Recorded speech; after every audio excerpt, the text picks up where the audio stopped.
Hello कोडियंस। तो guys अभी तक हम लोग बात कर रहे थे कि Java is based on oops concept, मतलब object oriented programming language.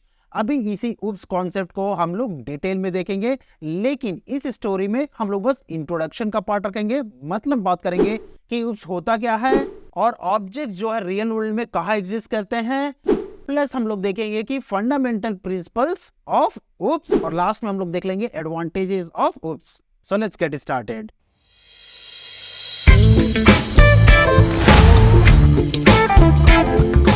So what is oops? Oops का डेफिनेशन देखने के पहले गाइस, ऊप्स का फुल फॉर्म क्या है? Object oriented programming. ये आप पहले भी देख चुके होगा और मोस्ट प्रोबेबली आपको ये याद भी हो गया होगा। तो इसलिए मैं डायरेक्ट अब जंप करता हूं डेफिनेशन पे। यहां पर डेफिनेशन बोलता है object oriented programming is based on concept of objects. Okay, मतलब यह है कि अगर जो आपके पास ऑब्जेक्ट प्रोग्रामिंग लैंग्वेज है जो कि जावा है, वो किस पे बेस है? वो ऑब्जेक्ट के बेस पे है। वो हम लोग देखेंगे कि ऑब्जेक्ट है क्या एग्जैक्टली।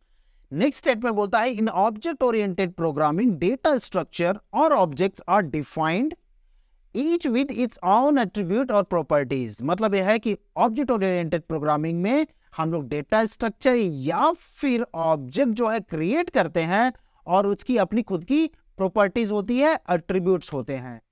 एंड लास्ट स्टेटमेंट बोलता है कि each object can also contain its own procedure और मेथड्स। मतलब हर ऑब्जेक्ट जो है अपना खुद का प्रोसीजर या मेथड रख सकता है। तो गाइज अगर जो आप कॉलेज में भी हो या फिर आपका एग्जाम भी हो तो इस डेफिनेशन को प्लीज रटने की कोशिश मत करना। आपको एक बार कॉन्सेप्ट क्लियर हो जाएगा ना तो ऑटोमेटिक ये आपको याद भी हो जाएगा। और अपने लैंग्वेज में लिखो यार, क्या दिक्कत है। और अपने लैंग्वेज में भी लिखने के लिए गाइज वो कॉन्सेप्ट हमको क्लियर होना चाहिए, राइट। तो वो कॉन्सेप्ट कैसे क्लियर होगा? डोंट वरी गाइज, वही तो मेरा काम है, राइट। तो उसी को हम लोग अब एक्सप्लोर करते हैं कि ऊप्स एग्जैक्टली है क्या। तो गाइज ऊप्स को समझने के लिए हम लोग को तीन फंडामेंटल चीजें मालूम होनी चाहिए, जिसमें सबसे पहला है आपका ऑब्जेक्ट्स, सेकंड है आपका प्रॉपर्टीज और थर्ड है बिहेवियर। तो स्टार्ट कर लेते हैं हम लोग ऑब्जेक्ट्स के साथ। गाइज यहाँ पर ज्यादा एक्सप्लेन करने की जरूरत नहीं पड़ेगी क्योंकि हम लोगों ने ऑब्जेक्ट्स देखा है। मतलब कोई भी चीज अगर जो वर्ल्ड में आप देख रहे हो तो वो एक ऑब्जेक्ट है। जैसे यहाँ पर एक पर्सन है, वो एक ऑब्जेक्ट है। यहाँ पर हमारे पास कंप्यूटर है, वो ऑब्जेक्ट है। कैट एक ऑब्जेक्ट है। इस तरह से आपके सराउंडिंग में चीजें जो भी होती है गाइस, वो एक ऑब्जेक्ट है, राइट। ओके गाइस, तो हम लोगों को देखना था तीन इंपॉर्टेंट कॉन्सेप्ट, जिसमें से सबसे पहला है ऑब्जेक्ट्स। इससे पहले कि हम लोग सेकंड और थर्ड के बारे में बात करें, अब ये ऑब्जेक्ट आप देखो जो कि एक पर्सन है, राइट। आपको क्या लग रहा है इसकी क्या प्रॉपर्टी होगी? प्रॉपर्टी मतलब इसके एट्रीब्यूट्स क्या होंगे? अगर जो आप देखोगे तो इस पर्सन के पास अपना हेयर है, अपने दो लेग्स हैं, दो हैंड है, माउथ है, आईज है, ईयर्स है, राइट। ये सारी चीजें जो मिलके है इस ऑब्जेक्ट को बनाती है। तो गाइज यही जो प्रॉपर्टीज है वो हमारा सेकंड कॉन्सेप्ट है, जो कि एक ऑब्जेक्ट को फॉर्म करने में हमारी हेल्प करता है। यहाँ पर प्रॉपर्टीज में हम लोगों ने देखा कि ये जो पर्सन है उसके पास हेयर है, आईज है, हैंड है, इस तरह से और भी प्रॉपर्टीज है इसके पास। जो थर्ड कॉन्सेप्ट है गाइज वो है आपका बिहेवियर। अब नाम से ही आपको पता चल जाता होगा बिहेवियर, बिहेव करना, कुछ भी एक एक्शन करना। जैसे यहाँ पर पर्सन क्या कर सकता है? वो वॉक कर सकता है, वो टॉक कर सकता है, मतलब बात कर सकता है, वो खा सकता है, वो गा सकता है, या फिर कोई भी एक्शन जो एक ऑब्जेक्ट कर सकता है उसको हम लोग बिहेवियर बोलते हैं। तो गाइज यहाँ पर हमको ये समझ में आया कि जो हमारी ये जो प्रॉपर्टीज है और ये जो बिहेवियर है, यही जो चीज है वो एक मिलकर एक ऑब्जेक्ट फॉर्म करते हैं। या फिर दूसरे टर्म में मैं ये भी बोल सकता हूँ कि भी किसी भी ऑब्जेक्ट का खुद का अपना प्रॉपर्टीज होगा और खुद का बिहेवियर होगा। गाइज यहाँ पर जो लास्ट पॉइंट आपको मालूम होना चाहिए कि हम लोग ना कभी कभी प्रॉपर्टीज को एट्रीब्यूट्स भी बोलते हैं। तो इसका मतलब ये है कि हम लोग एट्रीब्यूट्स बोले या प्रॉपर्टीज बोले, वो सेम चीज को पॉइंट कर रही है। उसी तरह से बिहेवियर को हम लोग मेथड्स भी बोलते हैं, प्रोसीजर भी बोलते हैं और फंक्शन भी बोलते हैं। तो अगर जो हम लोग ये मतलब बिहेवियर, मेथड, प्रोसीजर या फंक्शन बोले तो आप रिफर करो कि हम लोग बिहेवियर के बारे में बात कर रहे हैं, उसके एक्शन के बारे में बात कर रहे हैं। गाइस मैं आपको लेकर आ गया हूं उस डेफिनेशन के चैप्टर में फिर से। आप सरप्राइज हो रहे होंगे कि हम लोग तो ये देख चुके हैं, हम लोग क्या कर रहे हैं यहाँ पर। अब हम लोग क्या करने वाले हैं, ये जो उप्स डेफिनेशन है गाइस, आप स्क्रीन को पॉज करके फिर से पढ़ो और आप देखो कि ये जो डेफिनेशन है अब आपको समझ में आ रहा है कि नहीं, सेंस बन रहा है कि नहीं। अगर जो नहीं बन रहा गाइस तो कमेंट सेक्शन ओपन है। तो गाइस अब हम लोग देख लेते हैं कि 4 पिलर ऑफ ऊप्स, मतलब ऊप्स के 4 पिलर्स कौन से हैं जो कि मेन फंडामेंटल कॉन्सेप्ट है, मेन जो प्रिंसिपल्स ऑफ ऊप्स है वो कौन कौन से हैं। उसमें सबसे पहले हमको मिल जाता है इनकैप्सुलेशन, फिर हमको मिलता है इनहेरिटेंस, और फिर हमारे पास है पॉलीमॉर्फिज्म, लास्ट में है अब्स्ट्रक्शन। गाइस ये जो 4 पिलर है ना उसके, वो हम लोग बात नहीं करेंगे अभी। रीजन बहुत सिंपल है। पहला रीजन तो ये है कि ये जो स्टोरी जो मैंने बनाया है वो ऊप्स का इंट्रोडक्शन पार्ट है, बस मैं आपको बताना चाहता हूं कि हम लोग क्या क्या कवर करेंगे। सेकंड रीजन जो है, जो इनकैप्सुलेशन हो गया, इनहेरिटेंस हो गया, पॉलीमॉर्फिज्म हो गया या अब्स्ट्रक्शन हो गया, इसके लिए हमारे पास डेडिकेटेड स्टोरी है। तो उसको अब जब वॉच कर लोगे तो हम लोग यहाँ पर वापस आएंगे और फिर से रीडिस्कस करेंगे कि आपको कितनी सारी चीजें समझ में आ रही है। चलो गाइस हम लोग बात कर लेते हैं अब ऊप्स के एडवांटेजेस के बारे में। यहाँ पर मैं आपको डिस्क्लेमर भी दे देता हूँ, अगर जो आप ये प्लेलिस्ट शुरू से देख रहे हो और आप पहली बार अगर जो ऊप्स के बारे में पढ़ रहे हो या जावा के बारे में पढ़ रहे हो तो यहाँ पर कुछ चीजें होंगी आपको क्लियर नहीं हो सकती। इसका मतलब ये नहीं है कि इसमें आपकी कोई गलती है, इसमें कोई भी गलती नहीं है गाइस, क्योंकि जो भी इसके बेनिफिट्स हैं वो आपको तभी पता चलेगा जब आपको जावा के बारे में या ऊप्स के बारे में पूरी तरह से नॉलेज। तो गाइस बात कर लेते हैं सबसे पहले एडवांटेज के बारे में, वो है कोड रीयूजेबिलिटी। कभी कभी ऐसा होता है कि हमारे पास होते हैं मल्टीपल क्लासेस, और मल्टीपल क्लासेस में जो मेथड्स होते हैं या प्रॉपर्टीज होते हैं सेम होते हैं।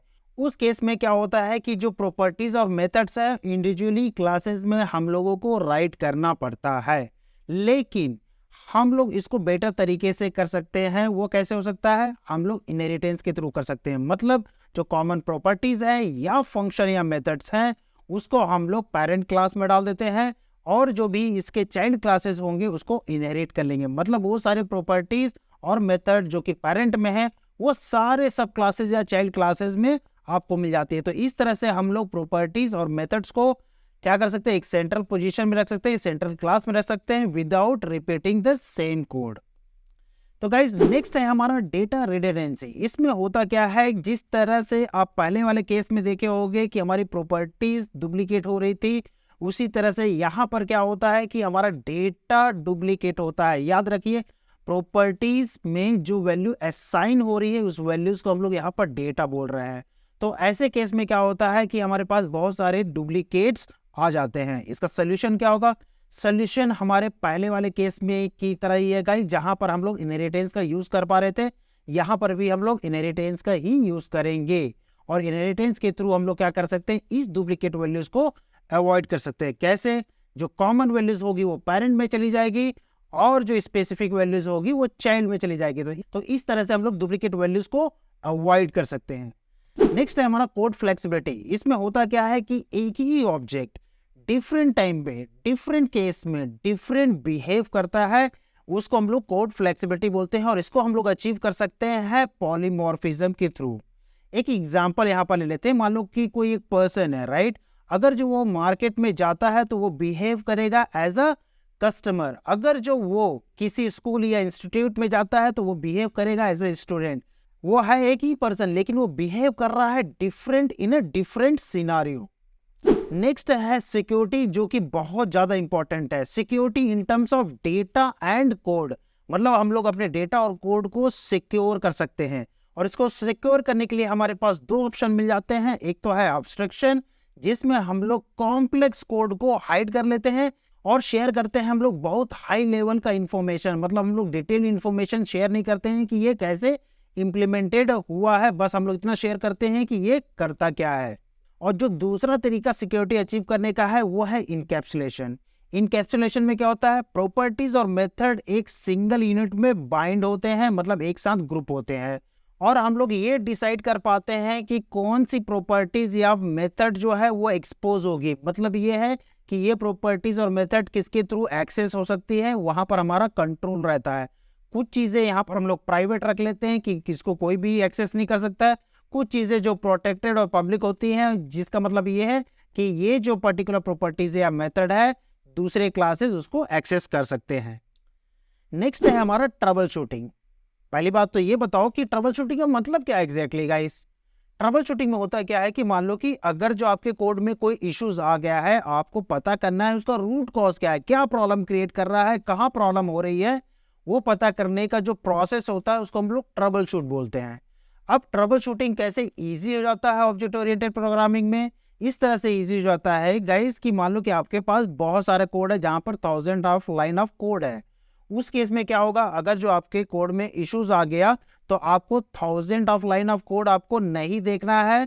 उप्स कॉन्सेप्ट में ऑटोमेटिकली जो लॉग्स और जो ट्रेस होते हैं उसके थ्रू हमको क्या पता चल जाता है कि इस पर्टिकुलर क्लास में कौन से फंक्शन में, इवन ये भी पता चल जाता है कि कौन सा लाइन है जो ये प्रॉब्लम क्रिएट कर रही है। तो हमको सारा लाइन इन्वेस्टिगेट नहीं करना पड़ता है, हम लोग सेट ऑफ कोड में देखते हैं जहाँ की मोस्ट प्रोबेबली प्रॉब्लम हो सकते हैं। तो इस तरह से हम लोग प्रॉब्लम को क्विकली डिबग कर सकते हैं, ट्रबल शूट कर सकते हैं और उसको फिक्स कर सकते हैं।